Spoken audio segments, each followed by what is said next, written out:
তাহলে শুনুন, বুখারীর হাদিস পড়তে থাকবো, 20 মিনিট মনোযোগ। যে হুজুর সিদ্দিক আকবর, আবু বকর, তিনি কিভাবে রসুলকে পাইলেন, কিভাবে আল্লাহকে পাইলেন, সানিয়ে ইয়াসনাইন কিভাবে হইলেন?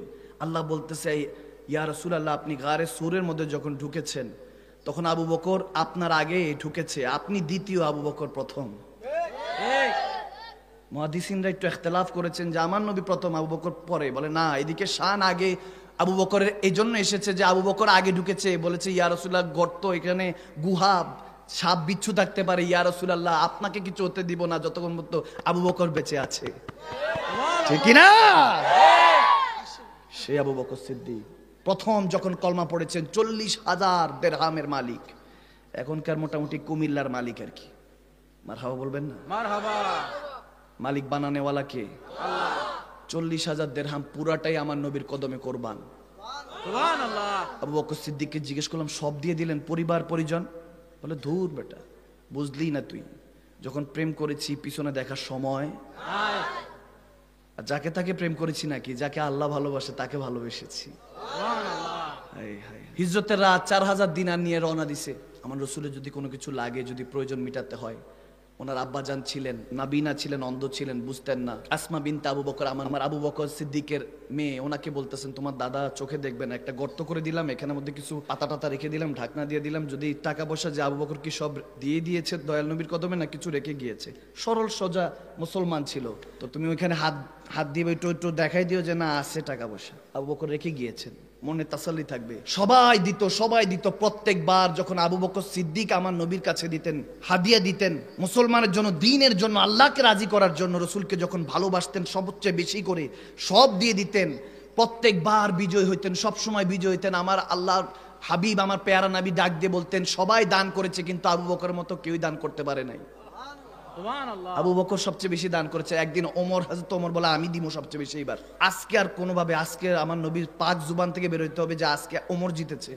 মক্কা ফাতের পরে আসছিল এক সাহাবা, নাম কেউ আসতে, এখনকার যেরকম নাম কেউ আসতে মৌলবী, এই দাড়ির মধ্যে, টুপির মধ্যে, এগুলোর মধ্যে ইসলাম না, ইসলাম ভিতরে, ঈমান ভিতরের নাম। জুবান আপনার কাফের হয়ে আছে, দিল থেকে আপনার কথা বের হয় ঠিকই, জুবান কাফের, তো এজন্য কবুল হয় না। আল্লাহ ওয়ালাদের কাছে গেলে অসুস্থ হয়ে যায়, দেখার সাথে মারিজ হয়ে যায়। বললো কি ব্যাপার, দেখার সাথে সুস্থ হয়ে গিয়েছি কেন? বলে তার দিলও ঈমান, তার জুবানও ঈমানদার, তার দিলও ঈমানদার, বলা লাগে নাই দেখার সাথে। ইযা রুযুকির আল্লাহ, ওই যে আমার নবী বলেছেন, এক আশিক যখন আরেক আশিককে দেখে তখন আল্লাহর কথা মনে পড়ে। সুবহানাল্লাহ। যেখানে মনে খোদা চলে আসছে, ওখানে আবার কিসের রোগ বালাই, কিসের পেরেশানি? কি বুঝলেন? কিচ্ছু বুঝেন নাই। কান থেকে দিল পর্যন্ত পৌঁছাইতে হবে। এখানের মধ্যে পৌঁছানোর পর এবার তালা দিয়ে চাবি, মায়েরা চাবি ফালাই দিবেন, যেটা ঢুকাইছি এটা আর বের করবো না। আজকে থেকে মালাকুল মউত চলে আসবে, কিন্তু আমার নামাজ কাজা হবে না। আকিমুস সালাত আলা যিকরি, নামাজ কায়েম করুন। 5 ওয়াক্ত দুপুর সেজদা দিয়ে আসলে হবে না, কায়েম করার কথা বলা হয়েছে। মন থেকে পড়ুন যে আল্লাহ আর কাউকে না, তোমার কাছে এসেছি, সব ছেড়ে দিয়েছি, শুধু তোমার কাছে এসেছি। ওই সময় মাথার মধ্যে এটা রাখলে হবে না, বিবি সাহেব কইছে মাছ আইনো, গোশত আইনো, বাজারে যাইও শাক সবজি আইনো, লিপস্টিক আইনো, মেকআপ আইনো, এগুলো চিন্তা করলে হবে ভাইয়ের আমার। আবু বকর সিদ্দিক, ওই যে বলছিলাম, হযরত ওমর বলতেছে এবার আমি সবচেয়ে বেশি দান করব। ওনারা দান করার সময় কম্পিটিশন করতেন, দেওয়ার সময় কম্পিটিশন করতেন। সিদ্দিক আকবর বলতেছে আজকে তো দেওয়ার মতো রসুলকে কিছুই নাই। চাদর বিছালেন, প্লেট, বাটি, পাতিল, জামা, কাপড়, সবাইকে বলতেছেন তোমরা সবাই একটা একটা কাপড় রাখো, বাকি সব কাপড় দাও। এখন মন তো একটু খারাপ লাগে যে আব্বাজান কাপড় চোপড় দিয়ে দিলে, একটাই দিয়ে কিভাবে? তিনি ঘরের ভিতরে গেলেন, নিজের জন্য একটা ছালের মতো, ছালার একটা কাপড় পরলেন, তবে দেখতে অনেক সুন্দর, একটাই কাপড়, এই কাপড়টাই পরলেন, ছালার মতো দেখতে সুন্দর, কিন্তু একটা কাপড়ই, এটাই পরবেন, এটাই সবকিছু। বাকি কাপড় এনে রেখে দিলেন, সবকিছু সুই সুতা পর্যন্ত। সুবহানাল্লাহ। সব যখন নিয়ে আমার নবীর কদমে গেলেন, দিলেন, ইয়া রাসূলুল্লাহ। যখন দেখতেছেন আব্বাজান দিয়ে দিচ্ছেন, তখন মেয়েরা, খাতুন কেউ কিছু আর বলছে না। সব যখন নবীর কদমে দিলেন, রসুল পাক জিজ্ঞেস করলেন, আবু বকর ঘরে কি রেখে এসেছো? আল্লাহু আকবার। ঘরে কি রেখে এসেছো? ভালো মতো শুনেন মুমিন মুসলমান, আমার নবী জিজ্ঞেস, কাউকে যদি কেউ গিফট দেয়, সে তো গিফট খুলে দেখবে যে কি জিনিস, কেউ তো জিজ্ঞেস করে না যে ঘরে কি রাখছো। আওয়াজ দেয় না। তোহফা দিলে কি সে তো ওই জিনিসটা দেখবে, সে তার কিছু বলবে না। আমার নবী জিজ্ঞেস করতেছে, আবু বকর ঘরে কি রেখে এসেছো? তখন আমার নবীকে আবু বকর সিদ্দিক বলছে, ইয়া রাসূলুল্লাহ, আমার কাছে কি মাল দৌলতের কম আছে নাকি? আমার কাছে কি টাকা পয়সা কম আছে নাকি? বলে কি বলো আবু বকর? বলে হ্যাঁ ইয়া রাসূলুল্লাহ, আপনাকে ভালোবাসি, আল্লাহকে ভালোবাসি, ঘরে আল্লাহ আল্লাহ রাসূল রেখে এসেছি।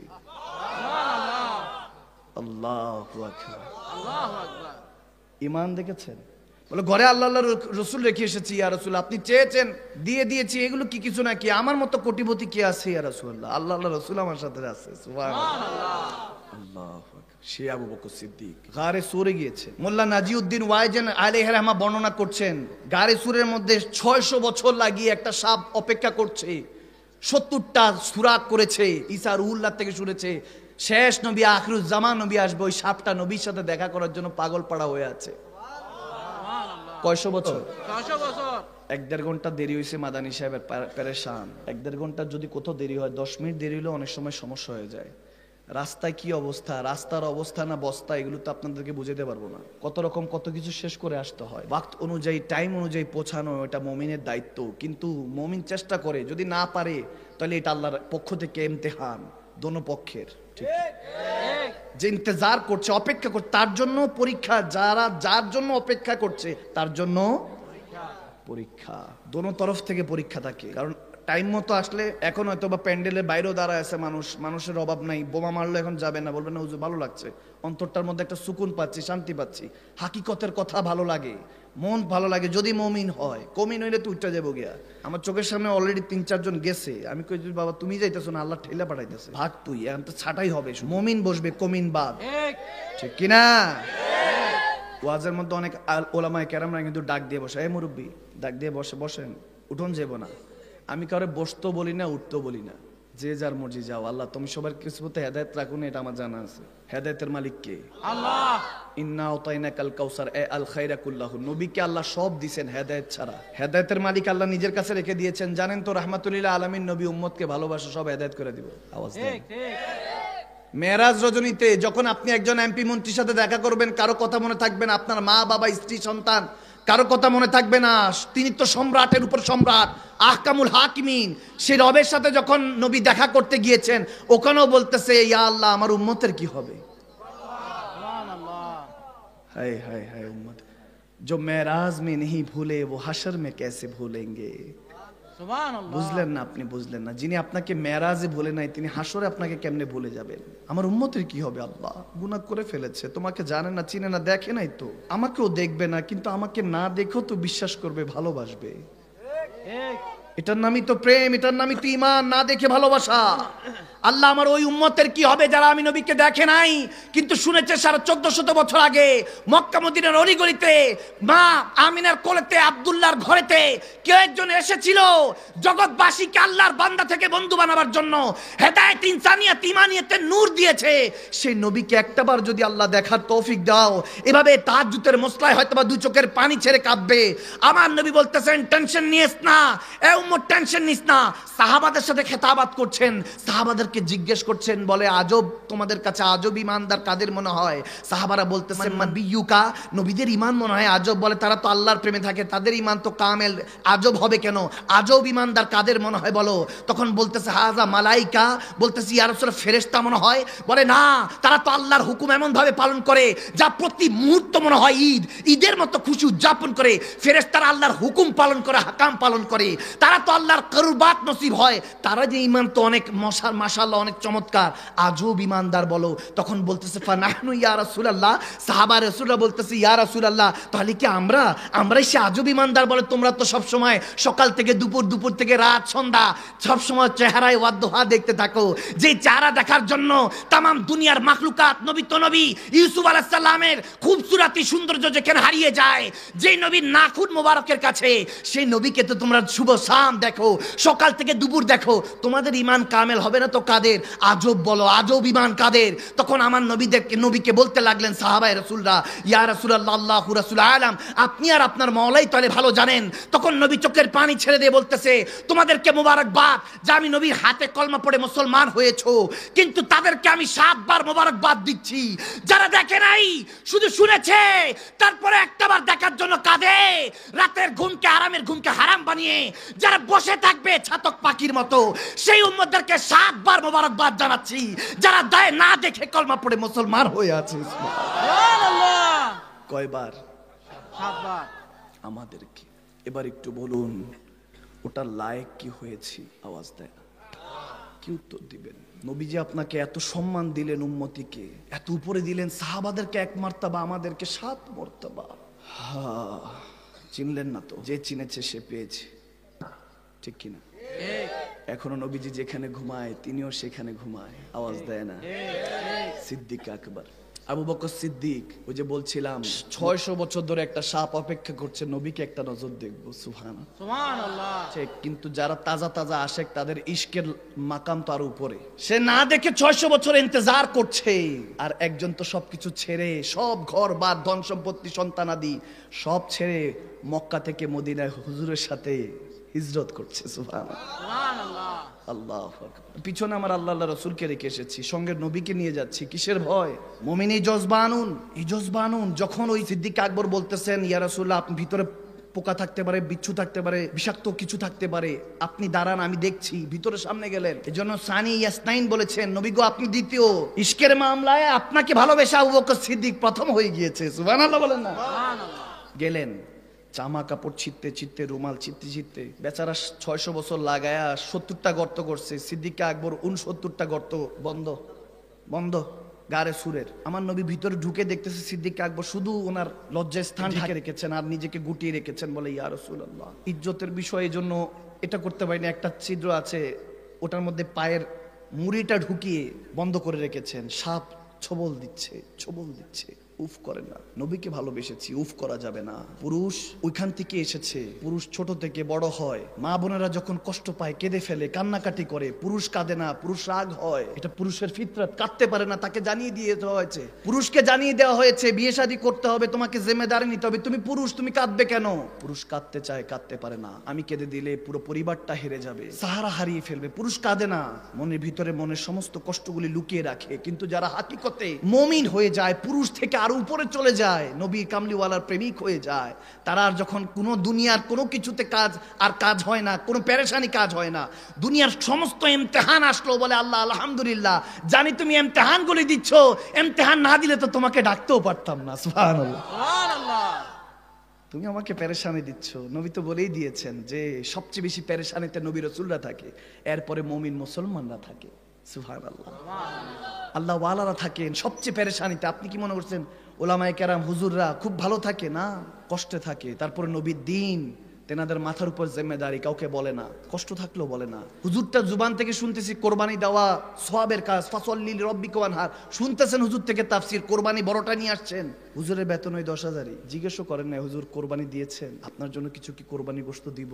হুজুরটা কোনো রকম 1-2 কেজি গোশত কিনে বাচ্চাদের জন্য নিয়ে যায়। তারপরে নবীর দিন পড়তে দেয় না। আলেমী দিনদেরকে কখনো আপনারা চিনবেন না। আমরা ওই জামানায় চলে এসেছি যে আল্লাহর বালাদেরকে, আলেমী দিন যাদের থেকে শিখি, তেনাদেরকে গালিগালাজ করি, নাউজুবিল্লাহ। তাদের জুবান থেকে নবীর শানে বেয়াদবি বের হয়। মা খাদিজাকে বলে 7-8 বার তালাক খেয়েছে, নাউজুবিল্লাহ। আপনি ইউসুফ আলাইহিস সালামের সূরা ইউসুফ পড়েন নাই? 90 বছরের যদি জোলেখা যৌবন দিয়ে দিতে পারে আল্লাহ, আপনি এখনো মা খাদিজাকে চিনেন নাই, বুঝেন নাই, আপনি আপনার বদনসিব। আপনি মাকে কিভাবে সম্মান করতে হয় জানেন না। মুমিনদের মা উম্মাতুল মুমিনিন, তেনাকে নিয়ে বাজে মন্তব্য করেন, বোঝা গেল আপনি হালাল জাদা। মাঝে মাঝে চিন্তা হয় আল্লাহ কোন দুনিয়াতে আমাদেরকে পাঠিয়েছে, কোন নবীর উম্মত হিসেবে পাঠিয়েছে, ওটা লায়েকই না আমরা? আমার কথা শুনতেছেন আপনারা, আমার নাপাক জুবান দিয়ে কথা শুনতেছেন, এটার হিসাব আল্লাহর কাছে কেমনে দিব আমি জানি না। এখান থেকে যদি 2-4টা যুবক যদি পরিবর্তন হয়, প্রত্যেকদিন খেতাবাতে এগুলি বলতে থাকি, ধৈর্য ধরে থাকতে পারি না, ইন্তজার করতে পারি না। এখন 20-20 একটা আসর আছে, নীল হয়ে গেলেন, উফ বলতেছে না, গরম হয়ে গেল, গুহা গরম হয়ে গেল। নবী জিজ্ঞেস করলেন, আবু বকর কি হয়েছে? বলে, ইয়া রাসূলুল্লাহ কিছু হয় নাই, আপনি ঠিক আছেন? সুবহানাল্লাহ, আল্লাহু আকবার। কি ভালোবেসেছেন রাসূলকে। নবীজি বুঝেছেন, তখন বলছে এদিকে আসো, পাও দিল, বলতেছে ওই সাপটা আমার সাথে 600 বছর দেখার জন্য অপেক্ষা করছে, আটকাইস না, তুইও আসো, কয়ও আসে। সুবহানাল্লাহ বলেন না? শুধু ইনসানই ভালোবাসবে আমি নবীকে, মাঝে মাঝে জীবজন্তুরাও তো আমার নবীকে ভালোবাসে, ঠিক কি না? শুনেন নাই হরিণের কাহিনী? ইয়া রাসূলুল্লাহ, আমার বাচ্চারা দুধ পান করবে শিকারি থেকে, আমার নবী বাঁচায় দিলেন না? হায় হায় হায়, সবাই ভালোবাসার সুযোগ পেয়েছে, আমরাই পালাম না, আমরাই বদকিসমত। হ্যাঁ, যখন সিদ্দিক আকবর যখন পা দেখালেন, ইয়া রাসূলে মনে হয় সাপ, বলে সমস্যা নেই আসতে দাও। সাপটা পরে দেখা করলো, চলে গেল, নবীজি থুতু মোবারক দিয়ে মালিশ করে দিলেন, সাথে সাথে ভালো হয়ে গেল। हम आहे यहाँ तुम्हारे लिए, उठें भी वहाँ तुम्हारे लिए। ইয়া রাসূলুল্লাহ, আপনার লোয়াবে দাহান বিয়ে অনেক অসাধারণ, আপনার থুতু মোবারক অসাধারণ, আপনার জন্যই দুনিয়াতে এসেছি, আপনার জন্যই হয়তো হাসরের ময়দানে আল্লাহ কাল হাসরে উঠাবে। সুবহানাল্লাহ। বেহেশতের পাতায় পাতায় লতায় লতায় নবীর নাম, আরশো আল্লাহর নামের পাশে নূরি নবীজির মনোগ্রাম, আরশো আল্লাহর নামের পাশে নূরি নবীজির মনোগ্রাম, নূরি নবীজির মনোগ্রাম। আল্লাহ জান্নাতে বানালেন নবীর প্রেমেতে, আল্লাহ জান্নাতে বানালেন নবীর প্রেমেতে, হাসরে করিবেন নবীর শানে দেখাতে। সুবহানাল্লাহ। আল্লাহ কোরআনে পাঠালেন নবীকে চিনাতে, দুনিয়া বানালেন নবীর শান বুঝাতে, দুনিয়া বানালেন নবীর শান বুঝাতে। সুবহানাল্লাহ বলুন না। হায় হায় হায়, সিদ্দিক আকবর সবকিছু ছেড়ে আমার নবীর প্রেমে ফানা হয়েছেন, এই জন্য দামি হয়েছেন। মাঝে মাঝে গ্যাপ দিবেন ভালোবাসায়, সবসময় দেখা করবেন দাম কমে যাবে, নবীজি বলতেছেন। মাঝে মাঝে গ্যাপ দিবেন, একটু কম আসা যাওয়া করবেন, দেখবেন আদর কদর বেড়ে যাবে। এই জন্য জামাইরা মাঝে মাঝে যায়, সবসময় যায় না। কোন বাড়ি? আওয়াজ দেয় না। কোন বাড়ি? নবীজি এটা বলছেন তো। সিদ্দিক আকবর এখন কম কম আসা শুরু করলেন। হঠাৎ করে আবু দারদা রাদিয়াল্লাহু তাআলার কাছে নবীজি বলতে লাগলেন, আবু বকর কোথায়? আবার বলেন আবু বকর কোথায়? আবার কিছুক্ষণ পর বলেন আবু বকর কোথায়?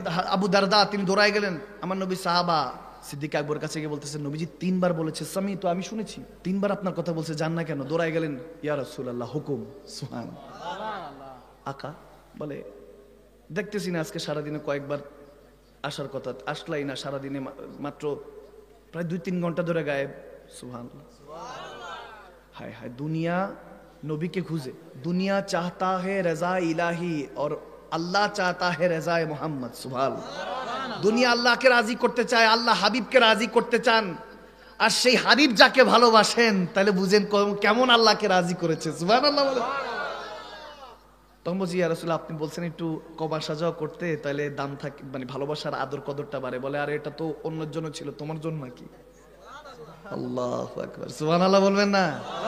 দুনিয়াকে মিসাল শিখাচ্ছেন, ইশকের মাকাম সবার এক না, সবার জন্য আলাদা। আবু বকর তুই তো আমার জন্য, তোর জন্য আমি তোর জন্য, তুই আমার জন্য, সবার জন্য আলাদা হিসাব, যাতে ভালোবাসাটা বরকরার থাকে, ঠিক থাকে, আদব থাকে, বরকরার থাকে, সম্মান থাকে। এর জন্য সবার জন্য বলেছি, তোর জন্য তো না। কারণ তুই যা কিছু করিস আমাকে ভালোবাসার জন্য করিস। যখন যে এসেছে আমার কাছে কলমা পড়তে চেয়েছে, কোনো না কোনো মুজিজা দেখতে চেয়েছে, কোনো না কোনো দলিল চেয়েছে, সবাইকে দলিল দিয়েছি। কিন্তু আবু বকর যখন তোকে বলেছি কলমা পড়, তুই তো দলিল চাস নাই, বলেছেন ইয়া রাসূলুল্লাহ আল্লাহকে মান, তবে মেনে নিয়েছি। সুবহানাল্লাহ। দলিল থোড়া মাঙ্গা है उन्होंने, উনি কি দলিল চেয়েছেন নাকি? আরে যে দলিল চায় সে কি ভালোবাসে নাকি? ভালোবাসলে আবার কিসের দলিল? যে দলিল চাইলো বুঝবেন যে যদি ভালোবাসার দলিল চায় তাহলে বুঝা গেল সে ভালোবাসে। নবীজি কিনে যখন ব্যঙ্গ করলো সুমামা আজালা, আমি একটা সোশ্যাল মিডিয়াতে স্ট্যাটাস দিছি, তো এক যুবক কমেন্টস করছে, নবীজির শানে কি দুরূদ যেটা শিখিয়েছে, আল্লাহুম্মা সাল্লি আলা সাইয়্যিদিনা মুহাম্মদ ওয়া আলা আলি সাইয়্যিদিনা মুহাম্মদ কামা সাল্লাইতা আলা সাইয়্যিদিনা ইব্রাহিম ওয়া আলা আলি সাইয়্যিদিনা ইব্রাহিম ইন্নাকা হামিদুম মাজিদ। এটার বাইরে তো আর ওনারা দুরূদ শরীফ জানেন, এটা তাও এটা দুরূদ ইব্রাহিম দিছে, যেখানে নবীর নাম আগে। সুবহানাল্লাহ কয় না? সুবহানাল্লাহ। আমরা দুরূদ ইব্রাহিম এটা কিভাবে হইলো আমি জানি না। বারহাল আমি কাউকে কোনো ছোট করি না, যে যার হিসাব, আসলে আকল যতটুকু পৌঁছায়, পর্দা যতটুকু উঠে। এখন এলম তো সবার বিষয় এক না, যারা এই এলাকায় থাকে তাদের এলেম এতটুকুই, আর যারা বিদেশ ঘুরে আসছে যদি বলে জানো এত বড় 7 তলা 10 তলার উপরে দেখি আরেকটা প্লেন বসায় দিয়ে সুন্দর করে এটাকে বাড়ি বানাইছে, কেমন চমৎকার, সে বলে ও আচ্ছা, দেখি তো না, বুঝবে কিভাবে? আওয়াজ দেয় না। এক্সপিরিয়েন্স, অভিজ্ঞতা তো সবার এক না, এলেম সবার এক না।